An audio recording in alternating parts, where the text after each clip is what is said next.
አርፍደው የመጡ ይመስለኛል። ጸሎት እያደረጉ ነው። በትምህርት ሰዓት ጸሎት አይደረግም። ወንጌል የሁሉም ነው።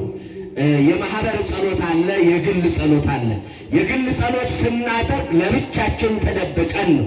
የማህበር ጸሎት በማህበር ጸሎት እናደርሳለን። ቅዳሴ የማህበር ጸሎት ነው። ማህሌቱ የማህበር ጸሎት ነው። ወንጌሉን እስካልሰማን እንዴት አድርገን እንጸልያለን? ወንጌሉን እስካልሰማን እንዴት አድርገን እምነቱን እንቀባለን? ወንጌሉን ካልሰማን የጸበሉን አዳኝነት በምን እናውቀዋለን? የእግዚአብሔር ቤተሰቦች አያችሁ፣ የሚቀድመውን እናስቀድም፣ የሚከተለውን ደግሞ እናስከትል። ስለዚህ ስርዓተ ቤተ ክርስቲያንን እንወቅ። ወንጌል ሲሰበክ ወደ ጸበልም ስፍራ ሆነ ወደ ሌላም ቦታ ሆነ ማንም ሰው መንቀሳቀስ የለበትም ከአገልጋዮች በስተቀር ከአስተናጋጆች በስተቀር። ወንጌል ነው ለሁሉ መራሂ፣ ለሁሉ አቅጣጫ የሚሰጥ ወንጌል ነው። ቅዳሴው እንዴት እንደሚቀደስ፣ ማህሌቱ እንዴት እንደሚቆም፣ ኪዳኑ እንዴት እንደሚደረስ ወንጌሉ ነው የሚመራው። ስለዚህ ወንጌሉን በአግባብ ቁጭ ብለን በደንብ ተረድተን እነሆ በስርዓቱ ካልተጓዝን በዘልማድ ተጓዦች እንሆናለን። እግዚአብሔር የሁላችንንም መጨረሻ ያሳምርልን። ስለዚህ ስርዓቱን እንድናውቅ ምናችንን ይክፈትልን? ንገሩ፣ ምናችንን ይክፈትልን? አእምሯችንን። ቅዳሴውን እንድናውቅ ምናችንን ይክፈትልን?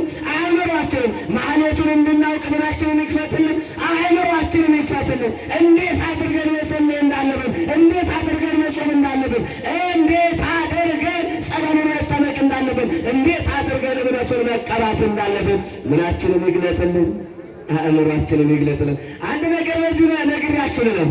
ምናልባት እኔና እናንተ በዓለም ውስጥ ሆነን ብዙ ኃጢአት ስንሰራ ቆይተን የሥጋ ደዌ ቢያመን በሥጋ ደዌ ብንያዝ ቀጥ ብለን ጸበል ቦታ እንሄዳለን። ንገረው፣ ቀጥ ብለን ጸበል ቦታ እንሄዳለን።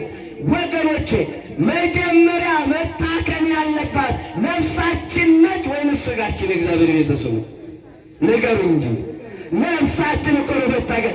የኔና የእናንተ ነፍስ በኃጢአት ታማ በኃጢአት ተቆስላ እያለች በእጃችን ላይ ደም እያለ በእጃችን ላይ የሰው ላብ የሰው ገንዘብ የስንቱን ሕይወት አበላሽተን የብዙ ሰዎች ትዳርን እነሆ አፍርሰን በሐሜት በተንኮል በጥላቻ የብዙ ሰው ሕይወቱን አበላሽተን የብዙ ሰው እንባ እጃችን ላይ ያለ ለሥጋችን ፈውስ ወደ ጸበል እንጓዛለን፣ እንሰለማለን። የእግዚአብሔር ቤተሰቦች ይሆናል እንዴ? ግን ይሆናል።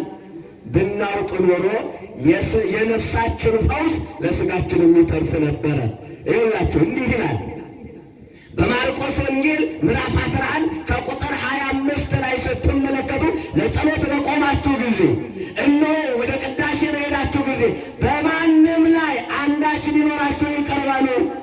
ይቅር ብትሉ የሰማዩ አባታችሁ ይቅር ይላችኋል፣ ይቅር ባትሉ ግን ይቅር አይላችሁም አለ። ወገኖቼ አሁን እዚህ ውስጥ የተጠላችሁ አትኖሩም?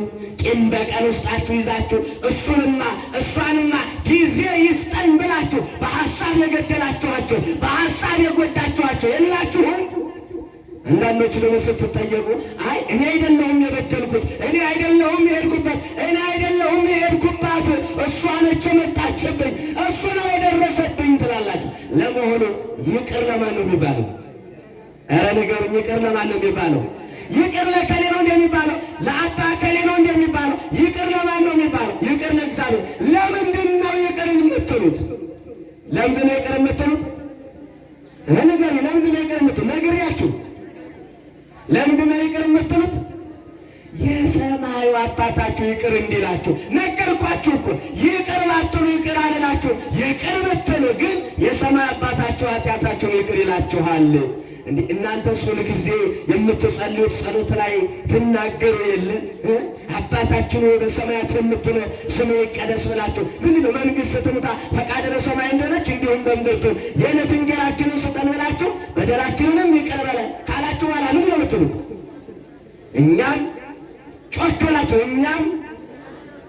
እኛም የበደሉንን ይቅር እንደምንል የበደልናቸውን ይቅር ማለት ይቀላል፣ የበደሉንን ይቅር ማለት ይቀላል። ንገሩኝ እስኪ ጉድ ነው ዛሬ። እንግዲህ የትኛው ይቀላል?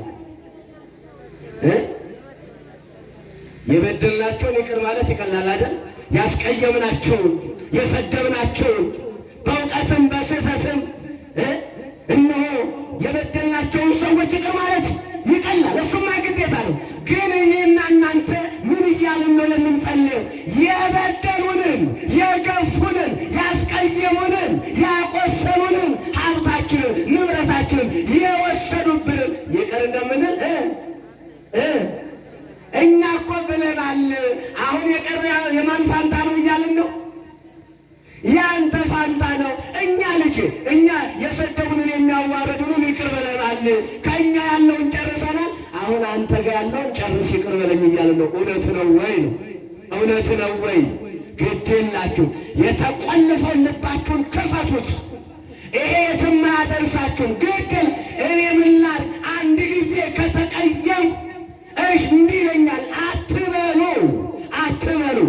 እኛ እኮ የምንለፋው ገነት መንግሥተ ሰማያት ለመግባት እንጂ የሲኦልማ ምን አደከመን እዚህ ድረስ? የሲኦልማ ቤታችን አንተኛም እንዴ? የሲኦልማ ዓለም ውስጥ አንዝናናም እንዴ? ምን ያለፋናል ሲኦል ለመግባት ከሆነ? ታዲያ እንዴት ነው ቂም በቀል ቋጥረን የምንመላለሰው? የተቋጠረውን ወደ ሲኦል የሚጎትተውን የኃጢአትን ክምር ተሸክመን የኃጢአትን ድንጋይ ተሸክመን እንዴት ነው የምንጓዘው? እናንተ ኧረ ግድ የላችሁም፣ ወደ ራሳችሁ ተመለሱ። ኧረ ግድ የላችሁም፣ በአእምሯችሁ ያለውን ጥላቻ አስወግዱት። እሱ ለዓለም እንጂ ለተወሰነ ሰው አይደለም የተሰቀለው። እንዴ በዚህ በማቴዎስ ወንጌል ምዕራፍ 11 ከቁጥር 28 ላይ ምን ይላል መሰላችሁ? እናንተ የዓለም ሸክም የከበዳችሁ ይላል እኮ። ሸክም የከበዳችሁ ልታወርዱት ግራ የተጋባችሁ ካላችሁ ኑ ወደ እኔም አወርድላችኋለሁ፣ አሳርፋችኋለሁ አለ። እንዴት አድርጎ ነው የሚያወርድልን? እንዴት አድርጎ ነው የሚያሳርፈን? እናንተ በማቴዎስ ወንጌል ምዕራፍ 16 ከቁጥር 19 ላይ ስትመለከቱ እንዲህ ይላል፣ እኔ መንግሥተ ሰማያትን መክፈቻ ቁልፍ እሰጥሃለሁ ይለዋል። የምንን መክፈቻ? የመንግሥተ ሰማያትን ቁልፍ መክፈቻ። ለመሆኑ መንግሥተ ሰማያት በራላት ማለት ነው? ልብ ብላችሁ አዳምጡ። ይህንን በማቴዎስ ወንጌል ምዕራፍ 11 ላይ ያለው ሊፈታላችሁ ይሄ ነው። ሸክማችሁ የከበደ ኑን ያወርድላችኋለሁ ያለው እንዴት አድርጎ ነው የሚያወርድልን ነው። ሸክም የተባለው ኃጢአት ነው ባጭሩ። ዝርዝሩ ስትገቡ እናንተ የሰራችሁትን ኃጢአት ታውቃላችሁ፣ እኔ አላውቅም። መድኃኒዓለምና እናንተ ትተዋወቃላችሁ። ምን እንደሰራችሁ፣ ምን እንዳጭበረበራችሁ፣ ምን እንደሰረቃችሁ፣ ምን እንዳደረጋችሁ እናንተና እግዚአብሔር ትተዋወቃላችሁ። እሱ ግን እንደማያውቅ ዝም አላችሁ አይደል? እናንተ የማያውቅም ብላችሁ ዝም አላችሁ አይደል? ግን እስከ መቼ በዚህ ትቀጥላላችሁ? ሞት አይመጣ ይሆን? ስለዚህ ይህ ሸክም የተባለው በማቴዎስ ወንጌል ምዕራፍ 16 ከቁጥር 19 ላይ ስትመለከቱ እኔ መንግሥተ ሰማያትን ቁልፍ መክፈቻ እሰጥሃለሁ አለው። ከዛን በኋላ በምድር ያሰርከው በሰማይ እየታሰረ ይሆናል፣ በምድር የፈታኸው በሰማይ እየተፈታ ይሆናል አለና በምድር ኃጢአታቸውን ይቅር ያልክላቸው በሰማይ ይቅር ይባልላቸዋል። ስለዚህ በቀኝ ይቆማሉ። በየት ይቆማሉ? አና ቀውማ ባጋ በየማኑ አጣለ ሰጋሙ ክርስቶስ ኢየሱስ ድንግል ማርያም ለፍርድ ሲመጣ እንዲያውም ዛሬው ላይ እንጠቅሰዋለን። ለፍርድ በሚመጣ ጊዜ እነሆ ጻድቃንን በቀኝ ኃጥአንን በግራ ያቆማቸዋል። በዚህ በምድር ስትኖሩ በካህኑ በአባታችሁ ፊት ቀርባችሁ ከተናዘዛችሁ ኃጢአታችሁን ካሰረዛችሁ በቀኝ ትቆማላችሁ። በየት ይቅርታ ጮኩባችሁ፣ ምንም ማድረግ አልችልም። ሁኔታው ነው፣ ችግሩ ነው የሚያስጮህን። የእግዚአብሔር ቤተሰቦች በዘልማድ የምንመላለሳቸው ብዙ መጥፎ ነገሮች ስላሉ ነው። እነሱ ደግሞ ከእግዚአብሔር ስለሚለዩ ነው። የእግዚአብሔር ቤተሰቦች አያችሁ፣ በንስሐ የታጠባችሁ በእግዚአብሔር ቀኝ ትቆማላችሁ። እነሆ ጻድቃንን በቀኝ ኃጥአንን በግራ። በዚህ ያለ ምን ችግር አለው እያላችሁ ደግሞ ሕይወታችሁን በንዝላልነት የምታስኬዱ ሰዎች ደግሞ ዋጋችሁን ታገኛላችሁ። ምን ቄሱስ ኃጢአት ይሠራ የለ ወይ? ጳጳሱስ ኃጢአት ይሠራ የለ ወይ ትላላችሁ። ታዲያ አንተ ነፍስና የጳጳሱ ነፍስ እኮ ለየብቻ ነው። የካህኑ ነፍስና አንተ ነፍስ ለየብቻ እኮ ነው። ዛሬ በሱ ነፍስ አንተ ትጠየቃለህ እንዴ? ስለዚህ በአንተ ነፍስ እሱ ይጠየቃል እንዴ?